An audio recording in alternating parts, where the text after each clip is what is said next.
Alrighty, everyone. Welcome. Success Shift is back again for episode 7, starting the new year. We've all had a great start to the year. We'll be getting started in just a couple minutes here.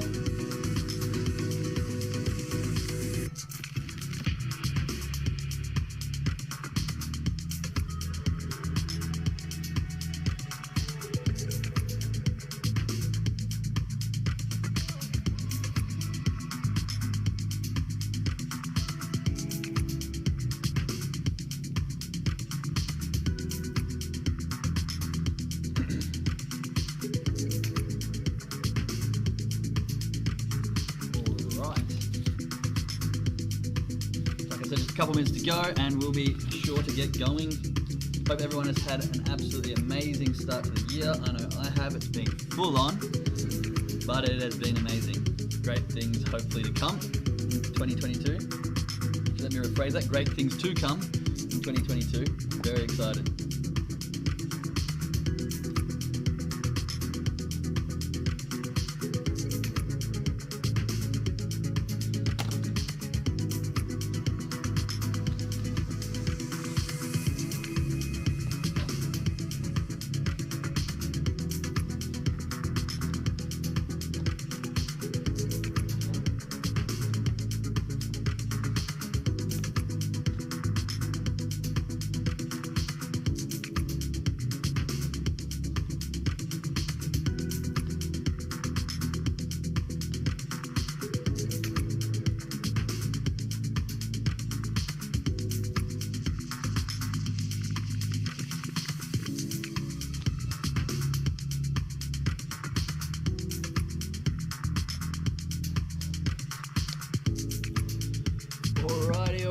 Alrighty. Let's get started here. I'm just going to stop this music and we'll get into it. G'day, mate. How you doing? Absolutely bloody stoked. Oh, that's what I like to hear. Looks like you've got a nice view back there. Yeah, you know, like a city skyline in the room, nothing like it.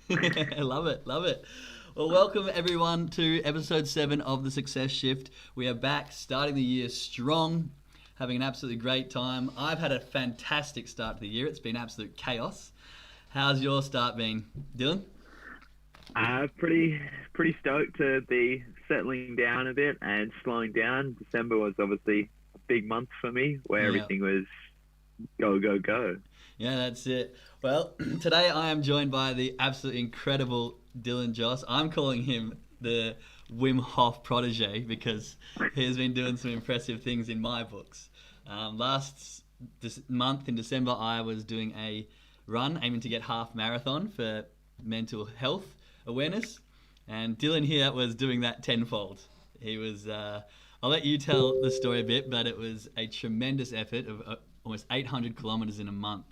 So I'll let you get into that a little bit in a second, but what led you into doing something like that? Let's start with why you wanted to do something like that. It was like a twofold approach, I feel like, with doing the run.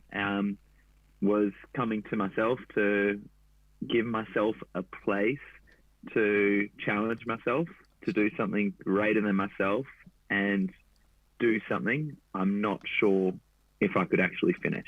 Yeah. So really... As well as, like, you mean like really enabling myself to, on a journey or on a challenge that I'm unknown if I can actually get there. Yeah, nice. So just going like, this is going to be ridiculously hard. I don't actually know if I can make it, but I'm going to try anyway. 100%. I think that's amazing. I think, like, I've been on a bit of a self-growth journey as of late, and I think more and more people need to do that, is set their, like, break their limiting beliefs and set dreams that don't even know if you can make them. Because then even if you fall short, you can still be proud as fuck that you've gotten so far and achieved something that you didn't even think you could do, you know? But so many people are so like, oh, I'm not going to set that higher goal because what if I fail or what if I don't make it? But I think what you've done is absolutely fantastic. And what I'll get you to do is tell everyone exactly what you did and why you did it, because I think it's incredible. Definitely. And 100%, we got to be proud of where we get to. Like day 2, day 3, I'd run more than I'd run in November. I'd run more than I'd run in October. I've run more than I'd run like the previous year. So it's like, That's crazy. we can be proud of ourselves so early on. And it's like, how can we be stoked on ourselves when we're like just a tiny bit into our goal? Yeah. And so the challenge I set off to do for myself was to run 800 kilometers for the month. I always wanted to run 500 miles. Oh yeah. So I was like, that makes sense. let's do it. Let's give it a crack. So the challenge was running 1 mile for day 1, 2 miles for day 2, 3 miles for day 3, and so on for the whole month. Wow. And as well, like I've done the run and I needed support, so I'm putting that to running a surf trip and a camping trip for youth that are experiencing mental health or would love tools to be able to combat mental health and have the tools they need when they're going on that journey. And I feel like, as someone that's experienced depression, anxiety, and had my own mental health struggles, I feel like if I was at that stage when I was teens, I would have been absolutely stoked if I could see that other people going through this journey, I can have an absolute blast and still be learning and dealing with it. And there's going to be lows that are going to come, and there's going to be highs, and it's going to be a journey. And I wish that someone had taken me on a trip like that when I was at that stage of my life. Yeah, nice. Yeah, so I want to give back. Sorry, go on. You just want to give back to the people. Yeah. 100%. Yeah, nice.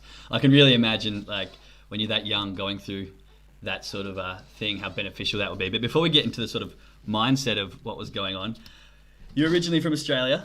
I don't know if anyone can tell by the accent, but sounds a bit like me. Whereabouts in Aussie are you from again? I grew up on the Goldie. Yeah, so from the Goldie, and there were times I saw pictures of you running in the absolute snow, like minus temperatures. It was puking down with you on snow, and you still got the biggest, well, what I saw was the biggest grin on your face, like you've got now. You got an infectious smile, and even in the middle of the snow, completely out of your element, you were still charging through and absolutely killing it. So how did you feel like running in the snow when you're used to Australian temperatures? Was it a shock? Because for me in Germany, it got to like 2-3 degrees, and then it got to like -1, and it was a shock for me, but then I actually embraced it. I thought it was quite refreshing. But how do you find it? Yeah, like 100%. It's like you've got to appreciate whatever surroundings you're in, because if you're not appreciating what surroundings you're in, you're going to be like, I don't want to bloody be here. Yeah. And there's nothing worse than being in a place you don't want to be. So it's like, I've committed to this journey. I've got to be here now. How can I appreciate it? How can I make myself enjoy myself more? So you've got to be stoked on running in snow. You've got to be like, you know what I mean? It's just, it's pretty beautiful, pretty surreal. And it's like, it's always about like, for me, it's always about finding, how can I find a little bit more appreciation on the journey? Because the more I go into the pain and the suffering, it'd be like, this is shit. Why am I doing this? You don't want to be there, and it's going to make you want to stop. And that's not what I want it to do. You want to find every little bit of it, every little bit of anything that can keep you going, right? Definitely. Yeah, I think I've lived my life about on the motto of life's about perspective. You know, anything in any situation, you can always try and find a different perspective of it. And some people might have been running their journey, and then it starts snowing, and they're like, "Oh shit, this is even worse. I'm going to get wet. I'm going to get cold." But I mean, if you look at the concept of trying to do that maybe in Australia in 45-degree heat, you'd melt and die. Like you'd almost collapse in a puddle on the floor. Like, help me, I'm withering away. So you got to look at things in a different light and a different perspective. And as you said, find the best situation. And they say, gratitude in the morning and night will absolutely change your life. And I can imagine in a situation like that, you find a different perspective, and you got a whole new gratitude for the environment you're in. You're happy you're running, because you're in Victoria, right? When you were running. Yeah. Yeah. Beautiful scenery at some points, I can imagine. So just that shift in perspective, I think, is really powerful when you're in a situation like that, in that sort of turmoil of, fuck, this is hard. Definitely. Like, you know what I mean? And it was like earlier on in the journey, I was like, I think this was day 6. Go back to day 6, and I'm like, there's no chance I can do this. I'm like doubting myself so hard already. I'm like, I'm absolutely buggered. I'm like, I'm exhausted. I'm shattered. And it's like, if I want to do this, I've got to teach myself and tell myself over and over again that I'm running 800 kilometers this month. So I went for like 20, 30 minutes just yelling. I'm running 800 kilometers this month. I'm running 500 miles this month. Did you sing it? Did you sing it? Because I would won 500 miles. Just running down the street singing that song at the top of your lungs. Is that what you got to at some points? Dude, yeah. That's funny. I could, when I was running, and mine was nowhere near as impressive a distance as yours, but I got to that stage of fatigue and just like my body's tired. Like, why am I doing this? Like, I should stop and turn around. Like, what's the point? And at one point I'd start running and I'd just yell and like, no, I can do this. And I was like in the forest just screaming to get that energy out, to get that release of whatever it was that was holding me back, to try and break through that barrier and release it out of me. So I was at one point running through the forest just screaming at the top of my lungs because I think I needed that change. I needed that energy boost to sort of shift my mind out of the negative state that it was sort of running into of, why am I doing this? This is painful. My body doesn't like this. And I needed to shift my mentality to be like, no, there's a good cause. I'm enjoying this. It's good for my body. It's mental health for other people. Like, think of the positives. And I think it's quite important. Yeah, go on. No, 100%. But I don't like the way you say that, like, you mean your effort is not good because you're comparing it to mine. Yeah, I'm like, that's true. Fuck. Like, I'm like, riding over like 20 kilometers at any stage. Yeah. Huge. That's true. That's massive. It's like phenomenal. And it's like, if I can compare myself as well, there's people that run the amount that I ran every month of the year. That's crazy. And there's always going to be someone in a different stage or different space. And it's like someone taking their first few steps, salute that. Like, that's incredible. Someone running their first 5 kilometers, salute that. 10Ks, amazing. Like, you know what I mean? It's all a matter of where we're at. It's and all relativity. Depending on our core, 100%. And it's like, you just got to be stoked on what it is for you that gets you stoked, not about what distance or what journey it is. It's like, what would challenge me? Go from there. And they say don't compare your chapter 1 to someone else's chapter 12, you know, like everyone's on their own different journey and it's all personable. And that's not something that I'm trying to teach myself more and more. So I thank you for pulling me up on it, because you're totally right. I should be so proud and grateful of the effort that I've done, because for me, that was massive. I've never run that far in my life and it was still massive for myself. So you're totally right. So thanks for that. And it's like, and it's just like, you know what I mean? Like, I went for a run this morning and it's like, you run 6 kilometers, it still hurts. It's not like, it's not like any distance doesn't hurt or you don't feel it. It's like, it just depends on where your mind's at. And it's like, when you're going on those longer runs, it's like anything, you're building so much momentum. So it becomes, when you're falling into the longer distance, I almost feel like it's easier than the shorter distances, because you get more sort of like joy, because it's like, I'm now in like a flow state per se of just like going, and it's just like, you're not even really thinking about things. But on like a shorter run, or normally on the longer runs, the first part of it is normally like the hardest, getting going. Getting your body like anything in life. Yeah. I feel like starting's the hardest part.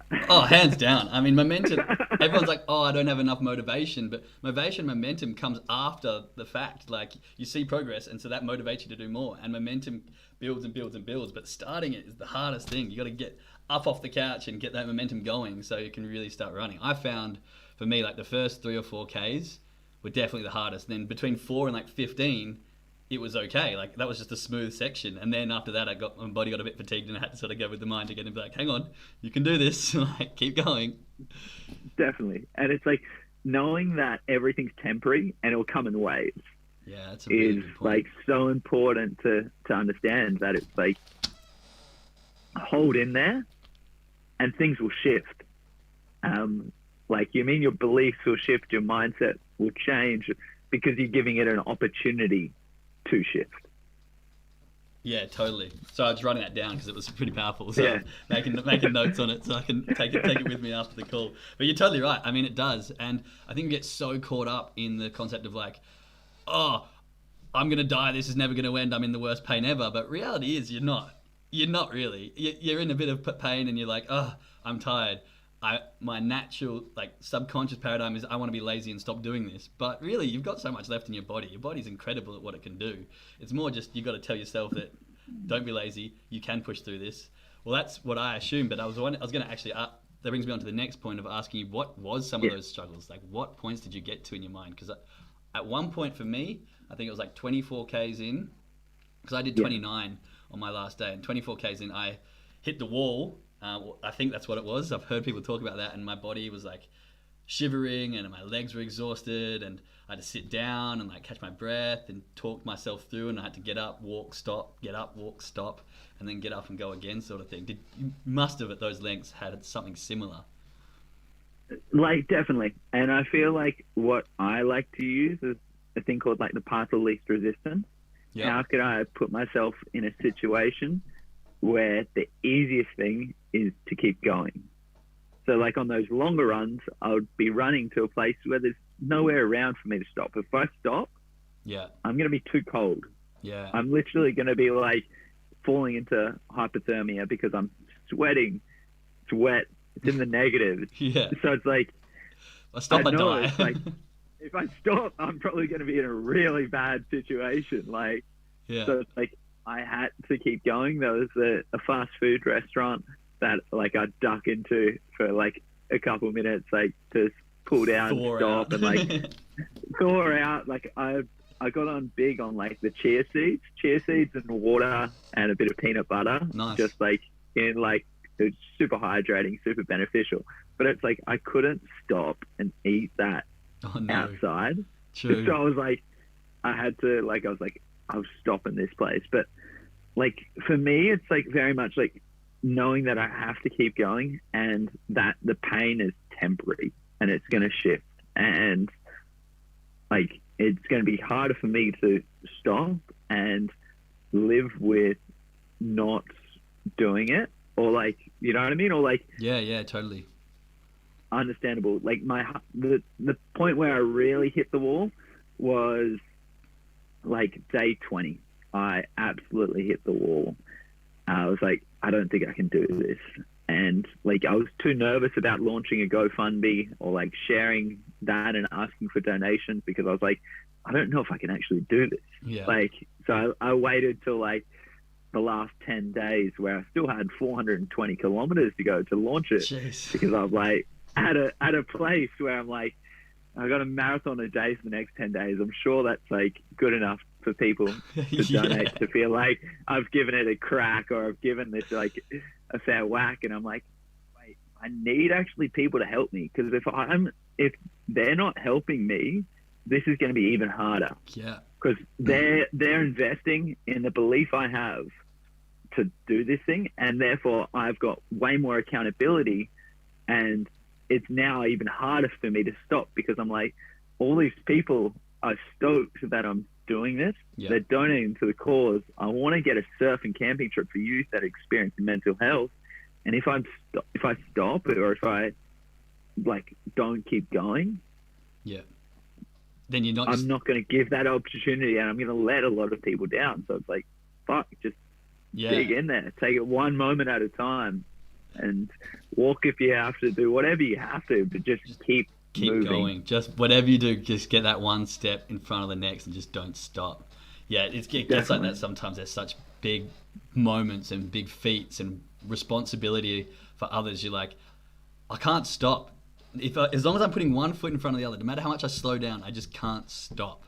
I just got to keep going. I think that's in lots of other tasks and lots of things you're working towards in life. Like I've sort of gone a different life to the normal. I've done lots of traveling, and now I'm trying to do like an online business and work from home and do a bunch of different things in that area.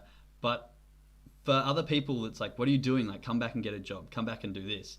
And if it was just for me, like, I think having your why and accountability really helps you push, because if it was just me on my own and it was just for money, then I'd probably want to fall back into, the easy lifestyle of going home to Australia and getting a regular job. But having like a partner and dreams of having a family and not wanting to do the same as everyone else, and having that accountability, like if I fail at this, then I'm going to be letting other people down, in my opinion.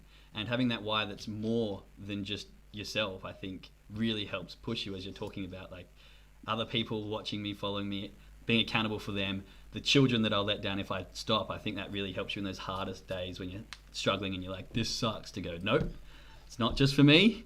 You know, I've got other people watching, I've got other people accountable, I'm going to get up and I'm going to go that extra step further. And sometimes it's just that little bit that you need, and then the momentum comes back, from my experience.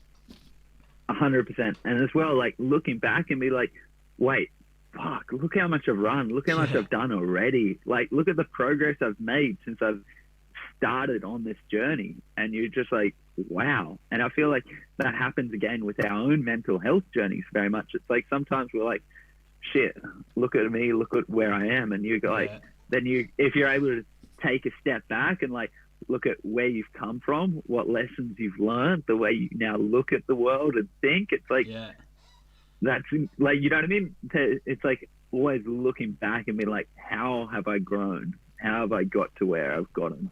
I think that what you've just said is one of the most powerful growth things and most powerful progressive things that people I wish knew more about.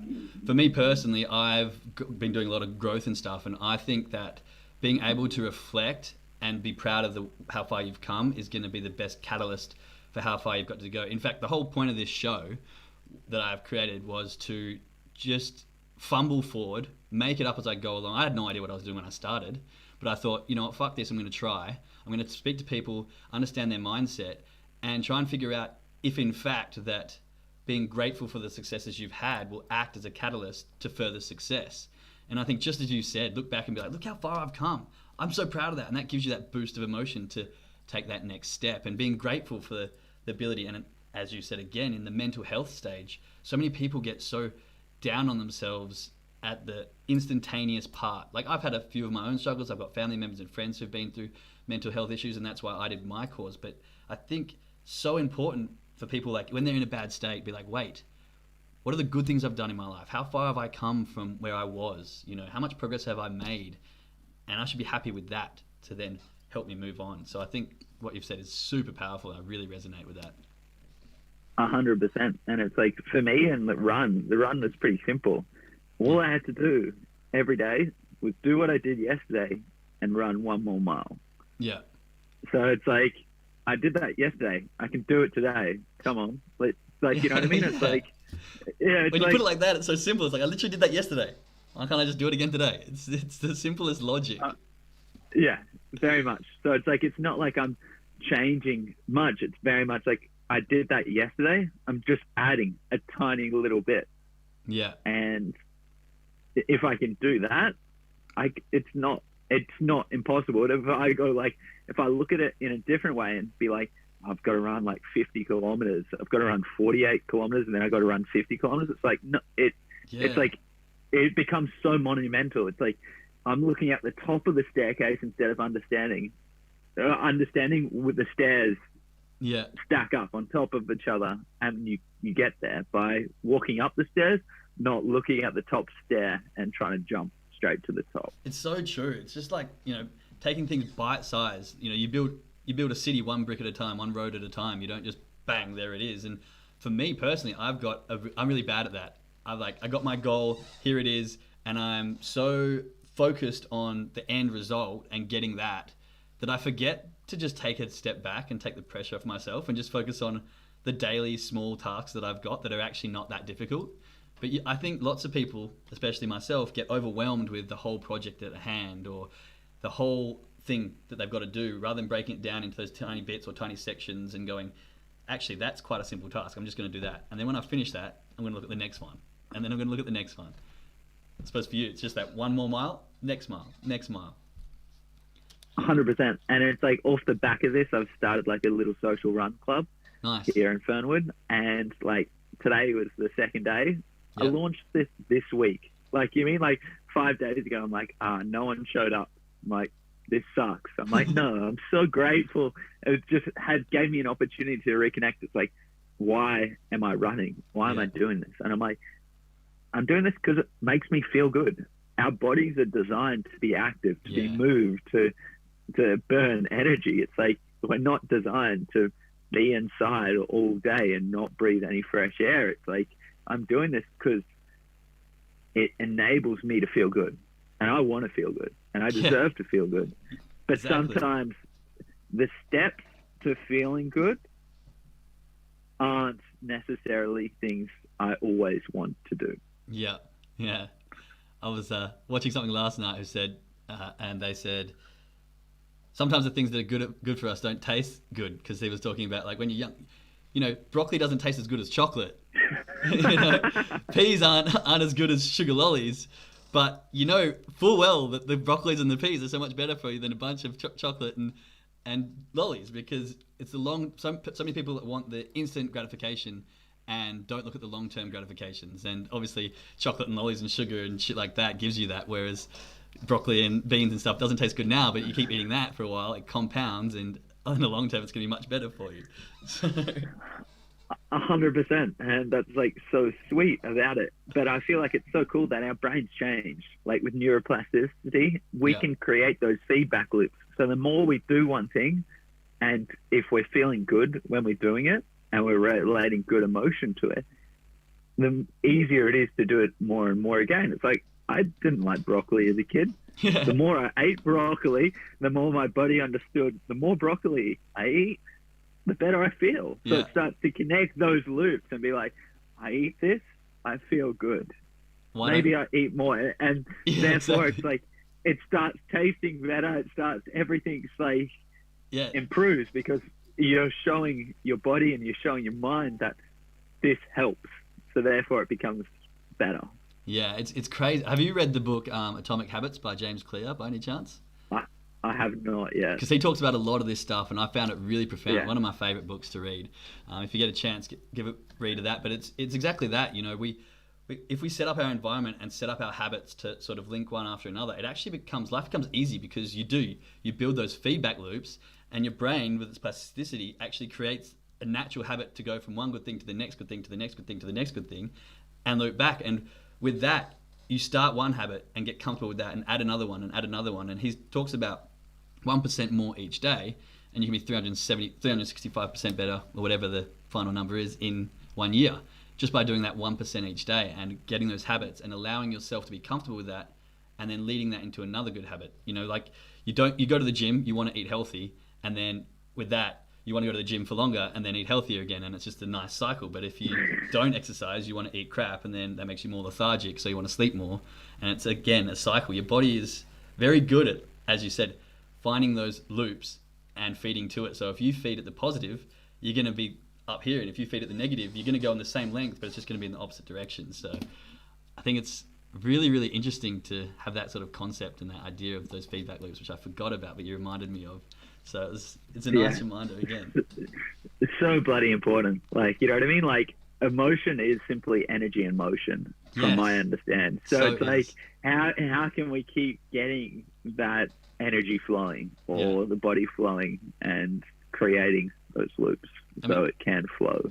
Energy is everything, right? It's positive, it's negative, it flows in one way or the other, and you can either decide to go in the positive direction and be with it and put yourself in the environment and give yourself the good habits that are going to make you flow in the positive environment, or you can have the choice to not do those things and end up in the negative energies and the negative environments and drag you down. It's going to pull you one way or the other, and you just need to learn to allow yourself to be in the right energies.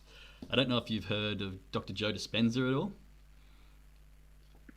I've heard of him. I haven't read the books yet. Yeah. My partner absolutely froths on him. Oh, really? He's got lots of YouTube Yeah. stuff, and I also froth on him. I think he's absolutely incredible. But he talks a lot about mind and heart coherence and the energies. But like I did engineering as a degree, so I'm all sciencey and maths, but I also love the spiritual side. And he does a very good job of bringing sort of the science into the spiritual side of how, like, even at a quantum mechanics level, the atoms and the way they react in wave form and in cyclical form, depending on people looking at them and stuff like that, can actually affect our energies and the way we feel and our emotions and feelings and stuff. It's mind blowing. Probably too much to get into on this, but it's really, really interesting. And if obviously, if you're on that same pathway, I think you might find him really fascinating. Amazing. But I just want to talk about you. Obviously, were you always a runner, or did you just decide, No. fuck it, I'm running? Like, running for me was a release. Like, I mean, I've used it as a tool over the years. It's like, fuck, let's run. Like, you mean like run away? Like, go for a run to burn some energy, to just like try to clear my head, or like just to get into a space that's clear when my mind's like not good. Yeah. So it's like, used it a little bit here and there, but it was like the odd rare run, but I would really cherish that run. Like, it would be able to shift some energy or shift whatever it is that's going on, and just allow me to feel like at peace when I'm running in that moment. But I would never consider myself like a seasoned runner or anything like that. But I'm starting to own it. It's like, if I can't own and accept I'm a runner, it doesn't allow anyone else to consider themselves a runner if they connect with that. And like, that's not okay, because you're a runner. We're all runners. All humans are runners. We're meant to, like, we're designed to run. We're designed to run 100%. We've got to be actors. So everyone is a runner. I don't believe there's a difference between someone who says they're a runner and someone that's not. We're all runners. Whether we run or not, we are all runners.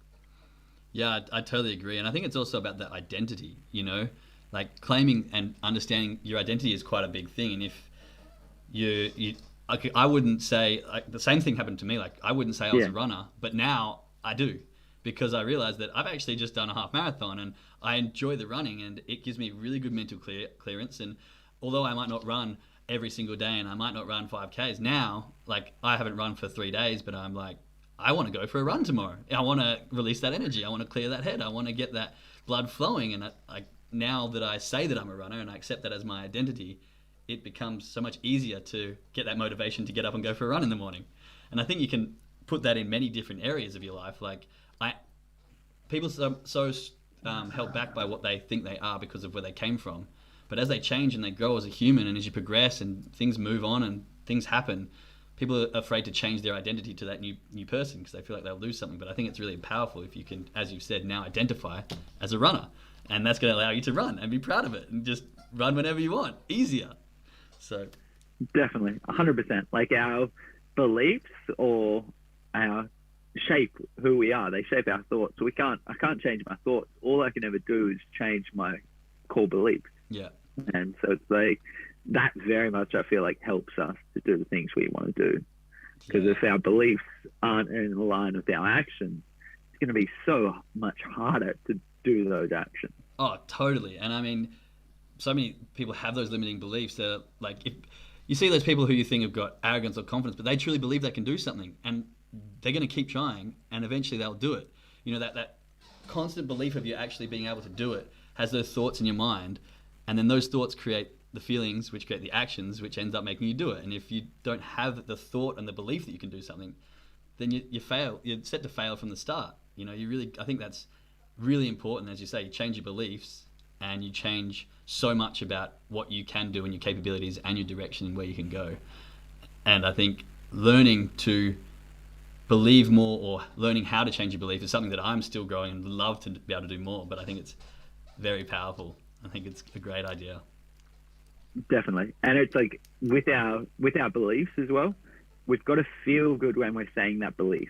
If it doesn't resonate and feel good, or you're not stoked when you say a belief of you, you're not gonna do it, because it just doesn't feel good. Like, you know what I mean? If I'm like running, or if I say I'm gonna run 800 kilometers and I don't feel good about saying it, that means I'm not going to do it. So it's like, how can I say this in a way that feels good? That really I feel like that's so important. Yeah. To like keep changing your beliefs until they feel good. Because if a belief doesn't feel good, you're not going to do it. Exactly. Like, trust your gut, trust your feeling. Like, yeah. That's that whole brain-heart coherence. It's like, my brain's telling me that I'm going to run 800 Ks, but if I don't feel it, and I don't have that emotion, and I don't have the confidence within my gut then they're arguing it. It's not going to happen. But if they're in line and they're agreeing, like, I'm going to do it. Yep, I feel like I'm going to do it. Then I'm going to fucking do it. It's just that simple. Definitely. And it's like you'll do whatever you want to do, no matter what it is, no matter what the task is. Yeah. If you feel in alignment, if your beliefs are in alignment with your feelings, yeah, you're unstoppable. The world, you've got everything. Yeah. I think that's so right. Like if you can have your beliefs in 100% coherence and alignment with your feelings, then the world really is your oyster. Like no matter what happens, you're going to find a way. Like if you really believe it and feel it, then no matter what adversities and that, no matter how many times you get knocked down, no matter what happens to you, you're going to find a way around it because you've got that belief and you've got that feeling and you've got that desire, I suppose, and you're just going to fucking do it no matter what. So I think that's super powerful. I really like that, and I think I'm going to try and implement that more into my day-to-day, making that belief alignment on a regular basis. 100%. But as well, understanding like our beliefs come in bundles. So it's not just like one belief. It's like there's a combination of beliefs always linked together. So you have to not just adjust one belief. You have to combine like the group of beliefs around them and adapt more than one, because you're like, from my understanding, our subconscious and our unconscious mind gives us 100% of what we want. Yes, it gives us 100% based of what we want, based on our thoughts, our feelings, our emotions, what we say, what we feel. But it gets mixed up. If we've got trauma, we've got drama in our lives, our subconscious and unconscious mind is going to be a little bit confused. The system isn't going to be working perfectly because there's still stuff to work through. Yes. And with that means like with our beliefs, it's not going to be in complete alignment because there's a contradicting belief due to an experience. Yes, that's so true. That's like Bob Proctor, who's another mentor of mine that I love listening to. He talks about the paradigm shifts and shifting your paradigms, which is basically your subconscious beliefs. And again, relating that to Dr. Joe Dispenza, who talks about your thoughts in your front. He talks about having three brains, and your thoughts in your front brain or your conscious brain actually send a chemical reaction, and that chemical reaction is what happens from the subconscious brain, and that's how you just naturally react. Like people who have got anger issues, for example, a thought triggers their brain, and then their subconscious brain releases chemicals, and that's why you get angry. Like if you, for example, know that you've got anger problems, and then something happens, you can consciously go, no, don't get angry, but there's still that part inside you, that subconscious part inside you, that's obviously related to the trauma, like you were saying, that's got that belief of something else happening that sets you off in a way. And I think, as you said, the belief bundling, which is something I haven't even thought about, that's my sort of aha moment. That's exactly why I do these podcasts, because that's shifted a big perspective in my mind. But those bundle beliefs, if you can work all of them around, and then hopefully the subconscious mind doesn't release the same chemicals or doesn't have the same reaction to you because you've got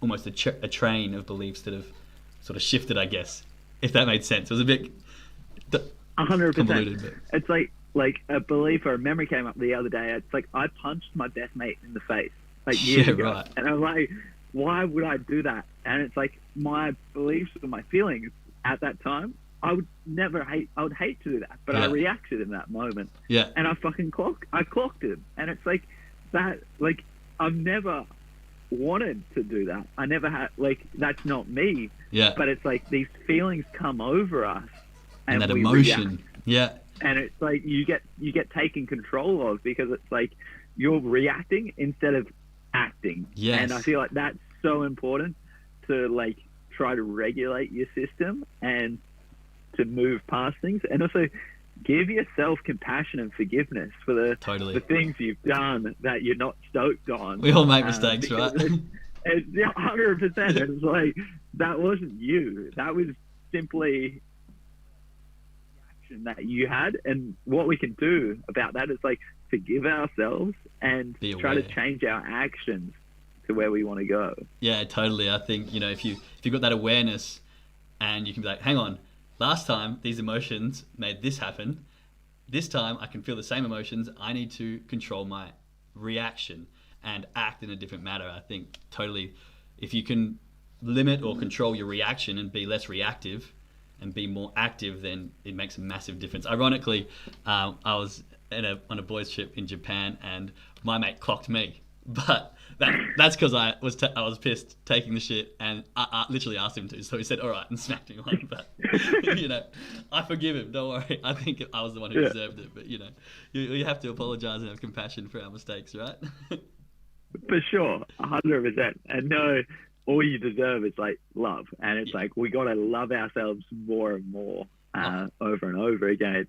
And it's like the amount of compassion myself, just linking back to the run. It's like I'm fucking exhausted. Like I would sleep in, like you know what I mean. I would sleep as much as I can, yeah. and then I would procrastinate for hours in the Yeah. morning to because it's like I'm absolutely shattered. I'm a zombie. My self care has gone out the window because I'm so exhausted, Yeah. and it's like I can't wait to finish this run to like treat myself better. But in that stage, treating myself better meant being okay with relaxing and having a slow morning and getting out there when I could, not at a certain time that I had to. It was like simply just get out there when you can. When you can. And but it was always so surprising. It's like I was caught up in this mindset or this feeling like this next run, I'm running like 5 hours, 4 hours, whatever it is. This is going to be so hard. This is going to be intense. This is going to be just like 4 hours of absolute, or 5 hours or 6 hours of absolute agony. And when I got out there, I realized, yeah, there were tough moments, but it was nowhere near as bad as what my mind was telling me. Yeah. Right. My mind or my ego's like, nah, dude, don't do that. It's absolutely going to be absolutely so painful. You're going to be destroyed. And then when I actually was experiencing it, Yeah.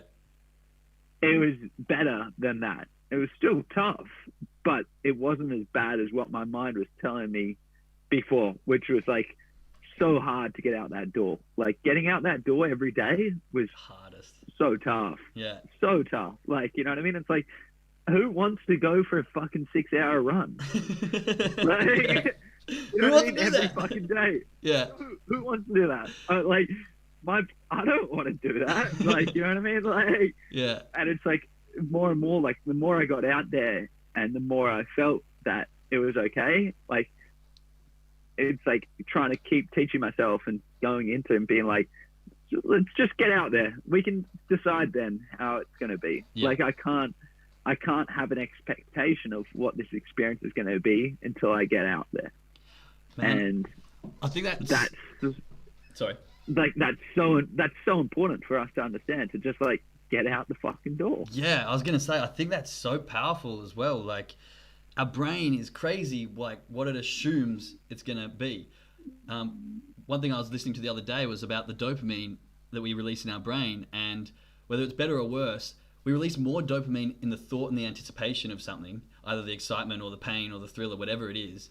Like the thought of having a piece of chocolate cake was the example being used, releases X amount of dopamine just thinking about it, but then when you eat it, there's nowhere near as much as dopamine released. It's like the same thing you're talking about. Like the thought of agony and pain that you're going to go through is so much higher, and then you walk out the door and you start moving, and you're like, actually, this isn't that bad. Like, and if we can understand that, and as you're exactly saying, like not like over anticipate and be like, just get out there and start, and then you can complain if it's really that bad, or then you can deal with the next process as it comes. And that is something that I personally need to take on board and learn really strongly, because I think it makes a massive difference in your life if you can.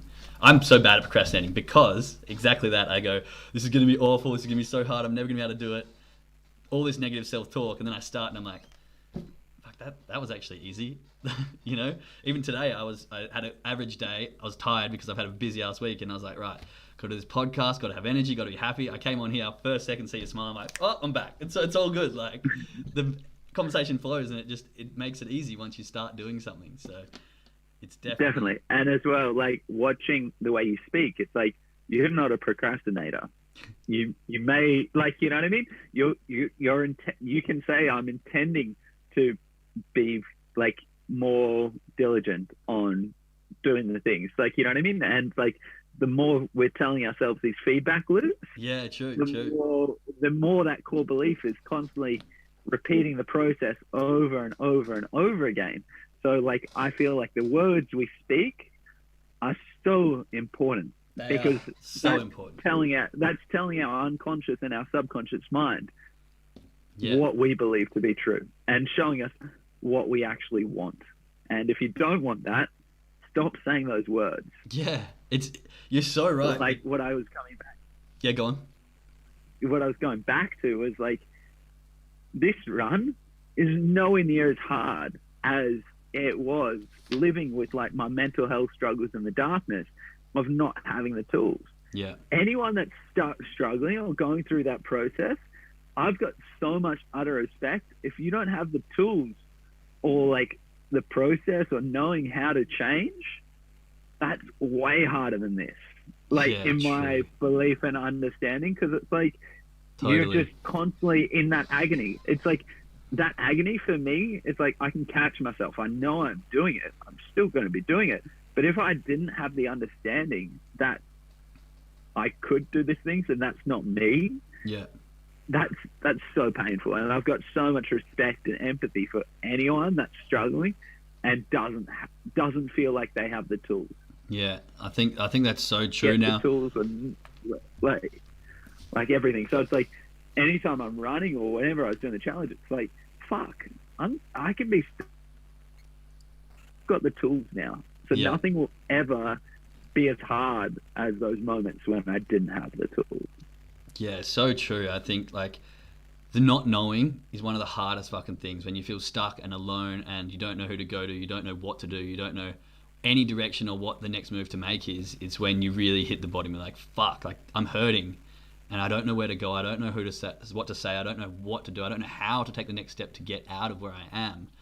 And that's painful. That's when it's really scary, I think.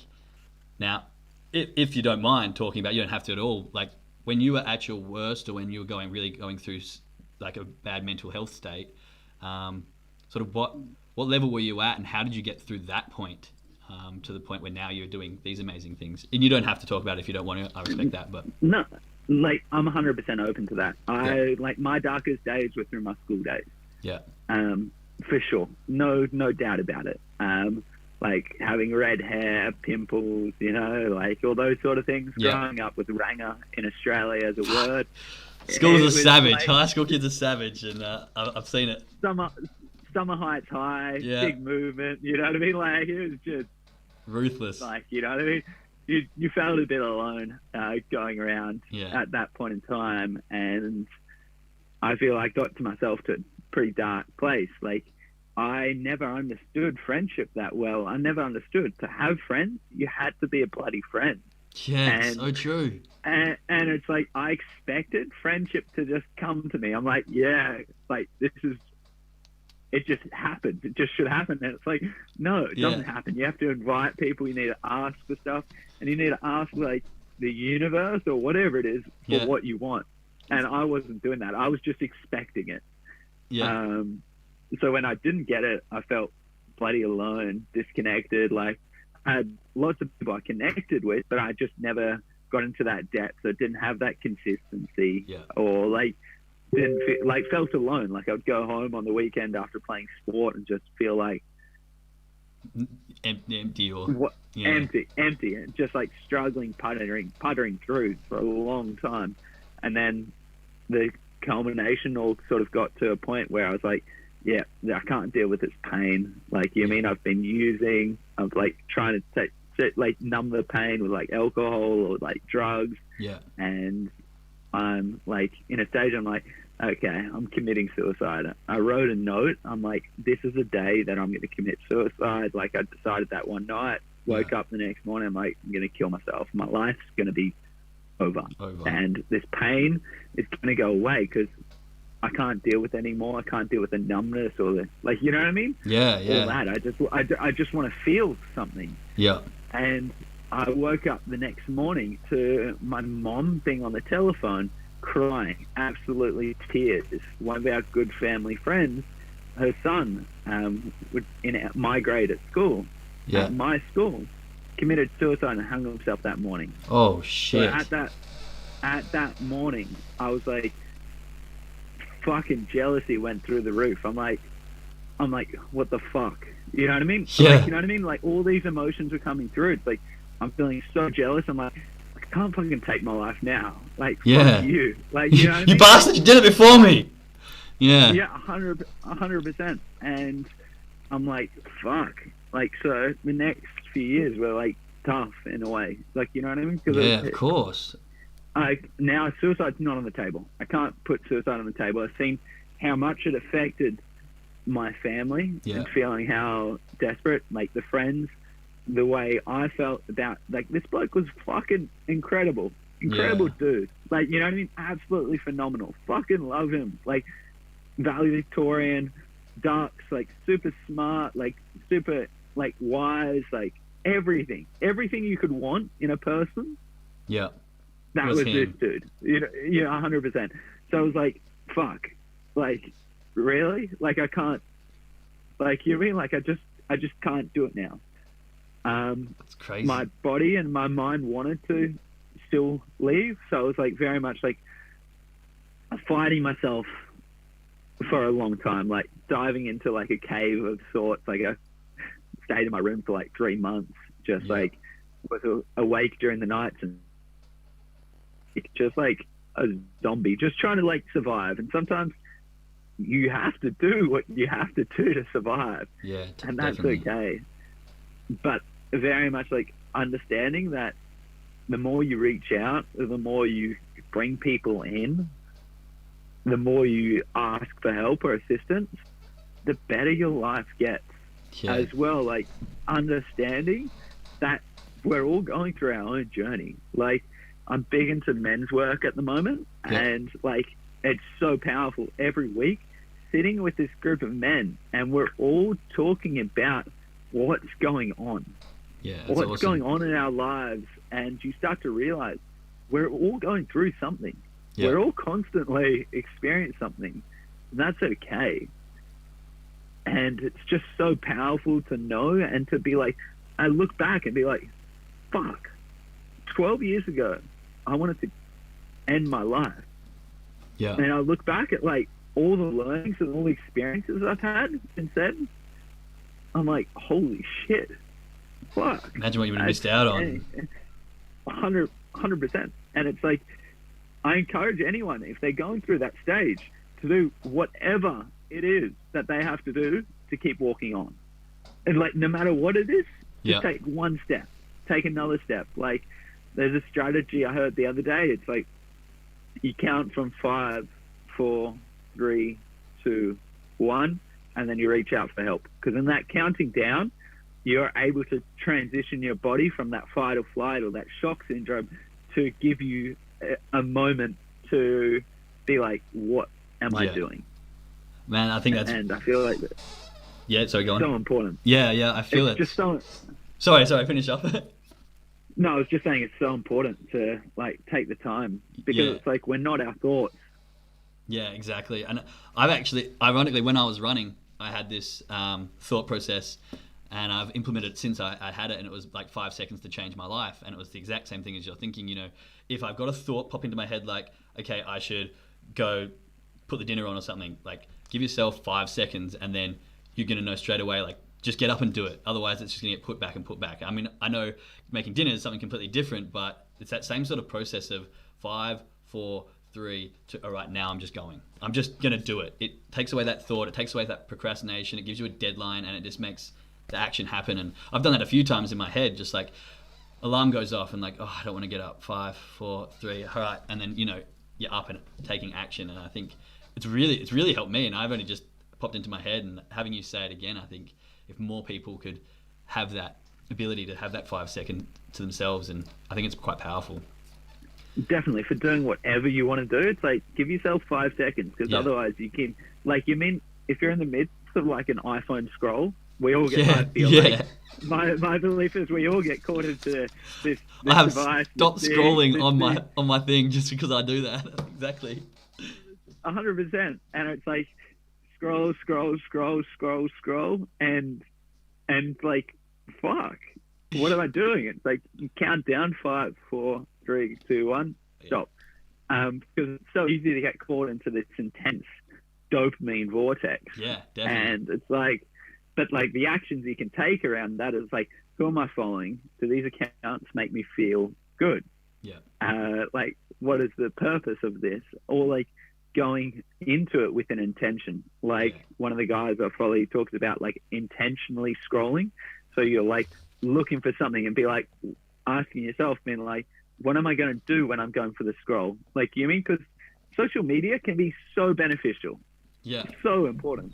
And it's like, but I feel like it's like in the phase when you're not like doing something intentional. If you're not commenting, if you're not like writing messages, if you're not interacting with the platform, then you're just watching. And Totally. watching in life is you're just letting everything flow by. And it's like, take some actions, comment, message some people, learn some things, then go implement those processes in your life. Yeah, totally. I mean, just sitting by watching and scrolling is such a waste of time. And it's like anything with that much power can be used for good or bad. You know, like money can be great, can be evil. It depends on the person and their intention. Like social media is so powerful, but it can easily be used for good and easily be used for bad. I think your intention, as you were talking about, is massive, and that can be with anything with great power. But I want to go back to a couple of things you said. Like, it was great. I actually had a couple of friends from high school commit suicide, and it's crazy how the people who you think is so powerful and have all their shit together and so happy, like Robin Williams, for example. Robin Williams. You know, you think that they're happy and they've got everything going, but deep down they're hurting so much. And it's such a shock when they sort of leave. Like, it was the person that from my school that went, I thought she was going to have, you know, the best life ever. But then obviously there's a lot of other deep-seated stuff going on. So on that, you know, always ask people how they're doing, no matter what sort of state they're in, is what I kind of wanted to say to that, because there's always that "are you okay" sort of thing going around. But even if you think your friends are doing all right, it doesn't hurt to go, hey man, you're actually all good, you know, because sometimes that's all it takes, and someone goes, actually, you know what, I'm fucking not, and thank you for asking. So I think it's anyone listening to this, and anyone from either side, like, definitely take the time to ask the question, I think. And to anyone in that state of like needing help, ask for help again and again and again and again and again. Because when your friends don't reply or don't hear what you're trying to say, it's not because they don't care. Yeah, totally. It's because communication is not what we say, it's what others hear. So Massive. A lot of the time we hear different things than what's actually going on. So if you're in a state that you're wanting help or support, you got to keep asking and asking and asking. That's why, like, you look at sales and marketing. It's like successful businesses are constantly asking you time and time and time again. Repetition. And it's good.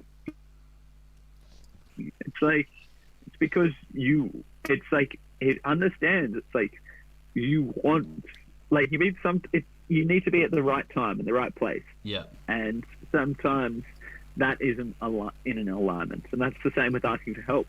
Sometimes the friends you're asking for help are in a tough situation as well, and they don't have the capacity to hear what you're actually going on. Yeah, totally. I think it's so true, because I've known for myself, I've been very much victim to, oh, I did say something, but, you know, chaos is going on, and I'm like, hey, can you do this for me?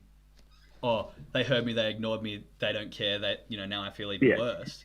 But no, it's because they had 7 things on their mind. They were rushing around trying to do something. They've got another deep thought and worry going on, and like your little just, it wasn't that they don't, like, hey, I really need help. It's like, okay, all right, well, sorry, I had so much